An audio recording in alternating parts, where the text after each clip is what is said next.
Perfume, a word we often associate with luxury, sophistication, and elegance. But behind every bottle of perfume lies a rich history, full of intrigue, secrets, and a scent trail leading us through time. Today we're going to explore how this fragrance, so universally adored, came to be, starting from its mysterious origins to the glamorous world of modern perfumes. But be warned, what you think you know about perfume might not be the full picture. There are a few surprising twists along the way, and one or two secrets that might just change the way you think about that bottle on your vanity.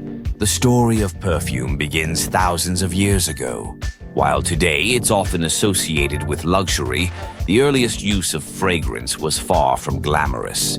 The Egyptians, as far back as 3000 BCE, were among the first to perfect the art of perfume making. But the real kicker: they didn't create perfume for pleasure or beauty. They used it for ritual. Perfumes were considered sacred in Egyptian society, used in religious ceremonies to honor their gods. The ancient Egyptians believed that fragrance could connect the mortal world to the divine. They used a mixture of oils and resins, burning them in temples, offering a fragrant cloud to their gods. But it wasn't just about pleasing the divine. It was also about power. Perfumed oils became a symbol of wealth and status, reserved for the elite. But here's the twist. These early perfumes were not what we think of today. Instead of pleasant flowery scents, they used ingredients like myrrh, frankincense, and even the occasional burnt animal fat. Hardly what we'd consider luxurious by today's standards. It wasn't long before the Egyptians' discovery spread across the Mediterranean, reaching the ancient Greeks and Romans. For them, perfume was no longer just for the gods. It became a tool of seduction, a symbol of beauty, and a weapon of influence. The Greeks, always known for their love of luxury and beauty, are credited with refining perfume into something more sophisticated. They infused oils with fragrant flowers, herbs, and spices, and used perfume to mask unpleasant odors. But here's where things get interesting. They didn't just use perfume for themselves. The Greeks believed that fragrance had the power to influence others too.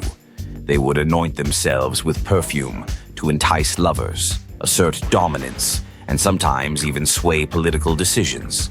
Perfume had a power all of its own, a power that could manipulate emotions, create desire, and elevate status.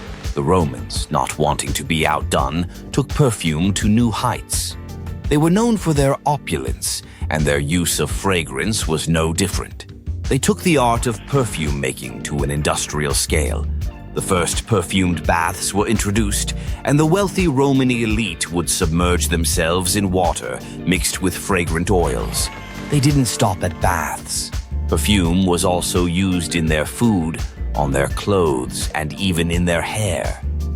To the Romans, perfume wasn't just a luxury, it was a lifestyle. But it was also during Roman times that something shocking occurred. Fragrance became a tool for warfare. No, this isn't a fantasy. The Romans would even use perfume as a method of psychological warfare. They had something called incense warfare, where they would release powerful scents in enemy territories to disorient and confuse their foes. Imagine an entire army stumbling through a battlefield, overwhelmed by the power of fragrance. Who would have thought perfume could be a weapon of war? As time passed, the history of perfume took an unexpected turn. With the fall of the Roman Empire and the onset of the Dark Ages, many of the perfumed luxuries that the ancient world had enjoyed seemed to vanish.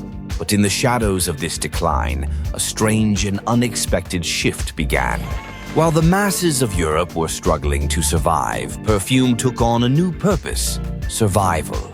With the spread of plagues and diseases throughout Europe, personal hygiene took a back seat, and the world was left with an overwhelming stench. In these grim times, fragrance became not just a symbol of beauty, but of survival. People turned to perfumes not for pleasure, but to mask the smells of death and decay. The smell of death, of sickness, was everywhere. People began using herbs, flowers, and spices as protective talismans, carrying them in bundles or infusing them into oils and ointments. But here's the twist. The use of perfume during this time wasn't just about masking unpleasant odors. It was about protecting oneself from disease. Perfumes and scented oils were believed to ward off evil spirits, purify the air, and prevent sickness. The use of perfumes, then, wasn't a sign of vanity, but a desperate attempt at survival. It was a shield, one that many believed could protect them from the devastating consequences of the era's greatest health crisis. The Renaissance period marked the beginning of the next phase in the history of perfume, one of rediscovery and revival. After centuries of stagnation, perfume began to rise again, and this time it would change the world forever. It was in Italy, during the 16th century, that perfume became synonymous with nobility and high society. The Medici family, already known for their wealth and political power, were also among the first to embrace the new art of perfumery. They established perfume workshops, and by the 17th century, Italy was the undisputed center of perfume production. But this wasn't just about luxury, it was about innovation. Perfume makers began experimenting with distillation methods, refining the extraction of essential oils from flowers and herbs. This led to the birth of modern perfumery. But here's the surprise. This period also marks the first time that perfume was no longer reserved just for the elite. The scent of luxury began to trickle down to the emerging middle class.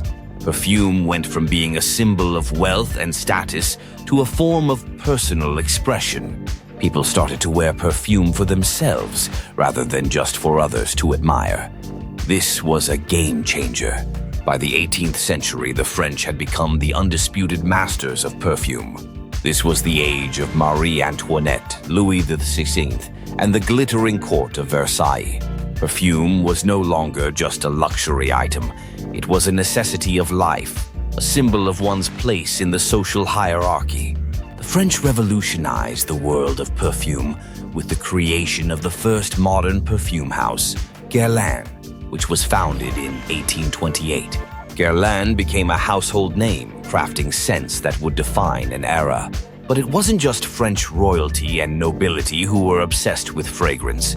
The use of perfume became so widespread that it was soon a part of everyday life in Europe. The concept of fragrance as an accessory, an extension of one's personality, began to take hold. Despite the rise of luxury, perfume wasn't always about creating the most pleasant or beautiful scent. In fact, some of the most popular perfumes of the time were downright daring. Ingredients like musk, ambergris, and civet, scent profiles that we might find unpleasant today, were highly sought after. The world of fragrance was taking on an edge, challenging perceptions of what was considered beautiful. By the time the 20th century rolled around, perfume was truly a global phenomenon. The early 1900s saw the rise of iconic perfumes like Chanel No. 5, which would go on to become one of the most famous and influential perfumes in history. It wasn't just the fragrance itself that was revolutionary, it was the way it was marketed. For the first time, perfume became an object of desire, a symbol of glamour and aspiration. No longer was it something you simply used to smell good. It became an emblem of sophistication, of class, of allure. The 20th century also saw the rise of the perfume industry as we know it today. Major fashion houses began creating their own signature fragrances, with designers like Christian Dior and Yves Saint Laurent entering the perfume game. The era of celebrity endorsements began, with movie stars like Marilyn Monroe turning perfume into a symbol of sexuality and power. This golden age of perfume wasn't without its challenges. The world of perfume was beginning to face an identity crisis. As synthetic fragrances started to be produced in labs, there was a debate about whether artificial scents could ever compare to the natural perfumes of the past. Some feared that the art of perfume was dying, replaced by chemicals and mass production. The age-old question loomed. Could true perfume ever be synthetic? And here we are, in the 21st century. The perfume world is more diverse than ever, with an endless variety of fragrances available for every personality, every occasion, and every budget. But despite all the innovation and progress, one question still lingers. What is the true essence of perfume? Perhaps the greatest surprise of all is that the essence of perfume hasn't changed much over the centuries. It's still about creating a sensory experience, one that stirs emotions, memories, and desires. From ancient Egyptian rituals to modern-day luxury, perfume has always been a way to express something deeper, something beyond words. It's not just about scent, it's about identity, power, and desire. So the next time you pick up a bottle of your favorite fragrance, remember that you're holding a piece of history, one that has survived wars, revolutions, and the test of time. A history full of secrets, intrigue, and a few surprises along the way. And who knows, maybe there's still more to uncover in the future of perfume.